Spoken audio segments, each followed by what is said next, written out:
اس میں نا پریگنینسی کے لیے فیمیل کی ایج بہت اہم ہوتی ہے. تو جب انیکسپلینڈ انفرٹیلٹی ہے تو ایک کپل کو چاہیے کہ وہ بیسک ٹریٹمنٹس کروائے, اور اگر ضرورت ہے تو وہ ٹائملی ایڈوانس ٹریٹمنٹ کی طرف بھی جائیں. کیونکہ اگر ایک کپل, عموماً یہ کپلس بہت ڈیلے کرتے ہیں کیونکہ انہیں ڈاکٹرز کہتے ہیں جی سب ٹھیک ہے, اور پیشنٹ بھی کہتے ہیں جب سب ٹھیک ہے تو ہم کو کچھ کیوں کرائیں.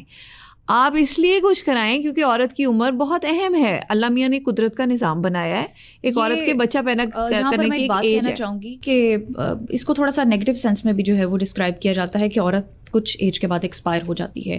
حالانکہ بہت ساری ٹریٹمنٹس ہیں, بہت ساری چیزیں ہیں. شادی اب کسی ریزن سے نہیں ہو رہی تو وہ ایک الگ بات ہے, لیکن عورت کا جو ہے وہ بایولوجیکل کلاک ہوتا ہے. میں چاہتی ہوں اس کو پازیٹیولی آپ ایڈریس کریں کہ یہ کتنا امپورٹنٹ ہے, اور ایک پرٹیکولر ایج پر جو عورت کی شادی ہے وہ کس طرح ضروری ہے. دیکھیں یہ بات نا کسی حد تک غلط نہیں ہے. ایک عورت کی ایک بایولوجیکل ایج ہے اور اس ایج ونڈو میں اس کی پریگنینسی ہونا ضروری ہے.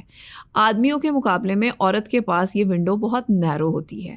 تقریباً 15 سال کی عمر سے سٹارٹ ہو کر 35 سال کی عمر تک ایک عورت کی فرٹیلٹی اچھی رہتی ہے, اور یہ اس کا پیک ٹائم ہے فرٹیلٹی کا.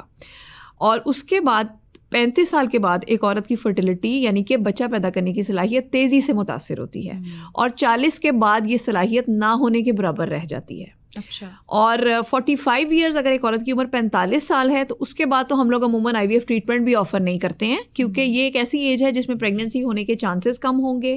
اگر پریگنینسی ہے تو بچے میں اب نارمیلٹی کے چانسز ہوں گے, اور اگر پریگنینسی ہے تو اس میں مس کیریج کا چانس بہت زیادہ ہوتا ہے.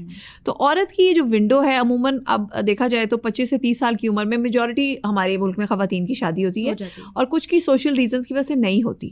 اب جن کی نہیں ہو رہی وہ بھی ایک بڑا امپورٹنٹ کمپوننٹ ہے, یعنی کہ اپنے پروفیشن کی وجہ سے نہیں ہو رہی یا رشتے کی وجہ سے نہیں, سوشل ریزن کی وجہ سے نہیں ہو رہی. تو ان خواتین کو اپنی فرٹیلٹی کا نالج ہونا چاہیے, اور ان کو بھی چاہیے کہ ٹائملی اپنے فرٹیلٹی کے ٹیسٹ کرائیں.